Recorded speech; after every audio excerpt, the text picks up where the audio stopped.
Assalamualaikum warahmatullahi wabarakatuh. Salam sejahtera buat kita semua. Terima kasih Bapak Ibu semuanya yang sudah mengklik video ini. Terima kasih Bapak Ibu semuanya yang sudah menonton video di channel YouTube ini. Jangan lupa untuk klik tombol subscribe, like, comment, and share ke teman-teman yang lainnya. Bagi Bapak Ibu semuanya yang belum subscribe dan nyalakan loncengnya, segera subscribe dan nyalakan loncengnya. Jadi Bapak Ibu semuanya, pada video kali ini saya akan memberikan informasi terkait dengan 5 keistimewaan terkait dengan peraturan pemerintah nomor 49 tahun 2018 yang dikeluarkan oleh Bapak Presiden Republik Indonesia yaitu Bapak Jokowi. Nah, di sini adalah merupakan lanjutan dari video saya sebelumnya terkait dengan pengangkatan tenaga honorer menjadi PNS dan P3K.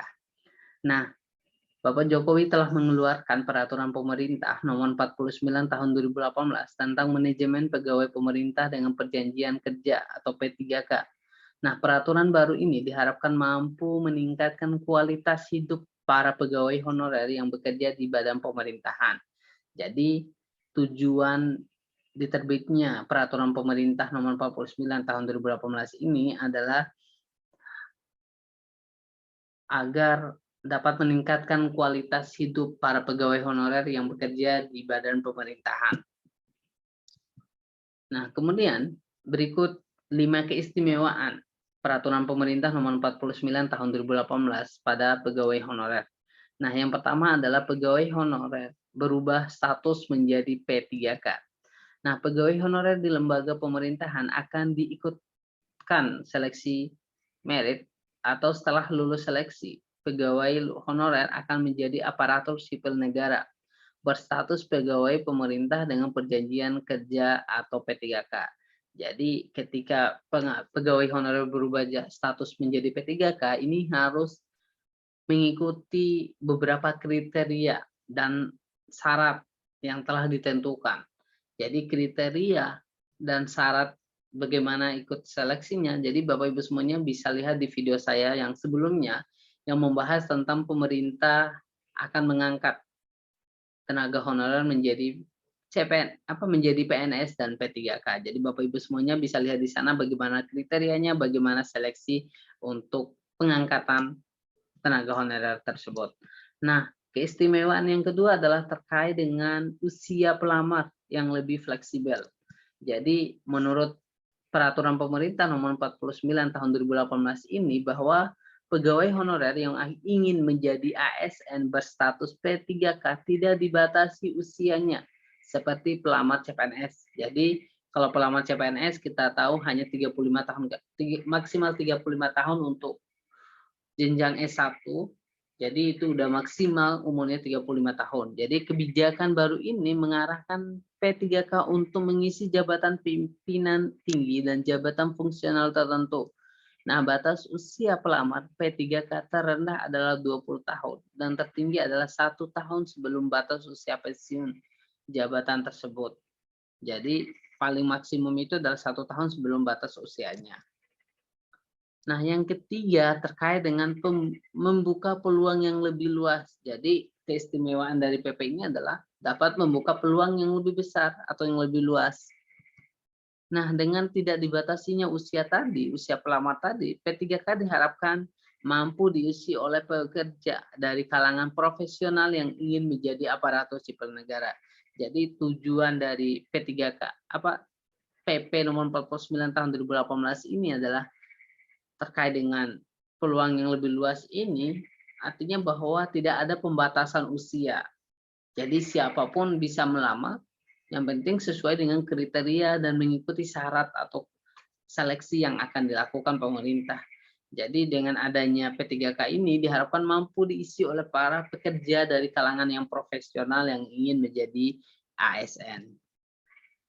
Nah, yang keempat, bahwa pemerintah atau memberikan kepastian kerja. Jadi dengan adanya PP nomor 49 tahun 2018 ini memberikan kepastian kerja terkait pada tenaga honorer. Jadi peraturan pemerintah ini juga diharapkan mampu memberikan kepastian kerja kepada para pegawai honorer P3K akan memiliki status hak dan perlindungan yang jelas. Jadi ketika sudah diangkat menjadi tenaga ASN P3K, maka pegawai P3K ini akan memiliki statusnya yang jelas, kepastian kerjanya yang jelas, hak dan perlindungannya juga yang jelas.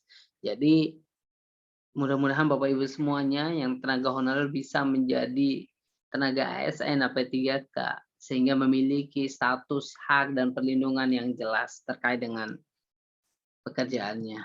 Nah, yang kelima atau istimewaan yang kelima adalah bahwa mendapat hak dan fasilitas setara PNS. Jadi selain status, selain dengan hak dan perlindungan yang jelas, tenaga P3K juga akan mendapatkan fasilitas dan hak yang setara dengan PNS itu sendiri. Nah, menurut Deputi 2 Kantor Staf Kepresiden Yanuar Nugroho, P3K akan memiliki kewajiban serta hak yang sama dengan ASN yang sudah berstatus PNS. Bedanya adalah bahwa P3K tidak akan mendapat tunjangan pensiun seperti para pekerja, para PNS. Jadi, kalau ASN mendapatkan tunjangan pensiun, kalau P3K tidak mendapatkan pensiun, tetapi hak dan fasilitas yang lain setara dengan PNS. Jadi Bapak Ibu semuanya, itu 5 keistimewaan dari PP nomor 49 tahun 2018. Jadi Bapak Ibu semuanya bisa lihat di sini terkait dengan PP tersebut. Nah, di sini jelas bahwa terlihat bahwa peraturan pemerintah Republik Indonesia nomor 49 tahun 2018 tentang manajemen pegawai pemerintah dengan perjanjian kerja. Jadi dengan rahmat Tuhan yang Maha Esa, Presiden Republik Indonesia menimbang, mengingatkan dan menetapkan. Jadi Bapak Ibu semuanya bisa lihat di sini ini ada 48 halaman.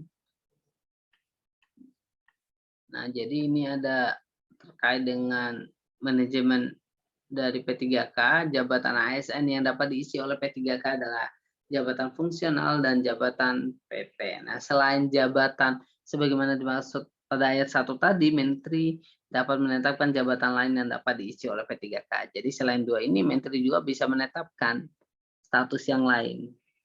Kemudian jabatan lain yang dimaksud pada ayat 2 itu bukan merupakan jabatan struktural, tetapi menjalankan fungsi manajemen pada instansi pemerintah. Jadi bukan jabatan struktural, tetapi bisa menjalankan fungsi dari manajemen pada instansi pemerintahan yang dilamar.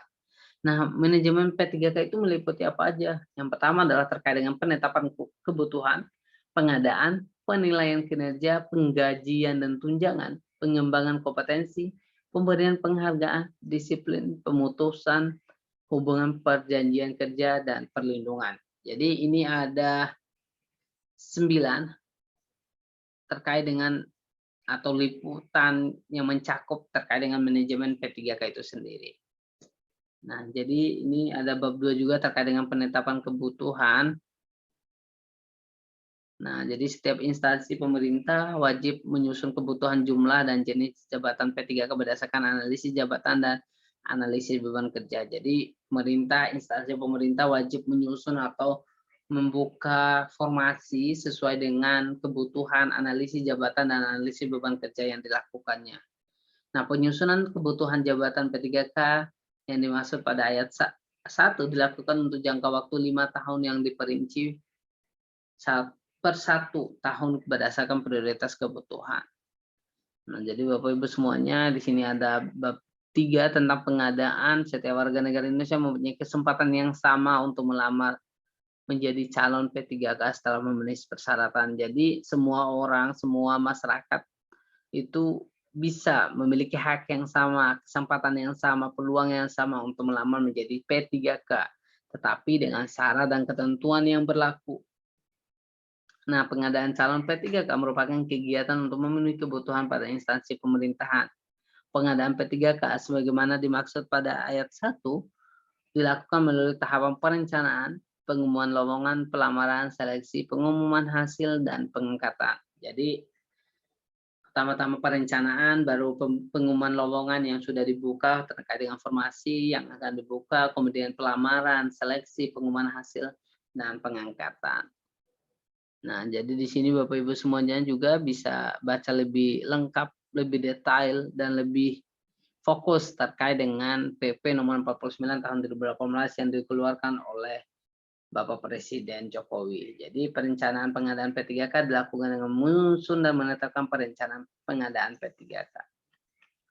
Jadi Bapak Ibu semuanya, nanti saya share ini PDF-nya untuk dibaca, dipahami terkait dengan isi dari PP nomor 49 tahun 2019. Jadi mungkin itu saja yang bisa saya sampaikan. Lebih dan kurangnya saya mohon maaf. Jangan lupa untuk tetap nonton video-video di channel YouTube ini. Terima kasih. Assalamualaikum warahmatullahi wabarakatuh.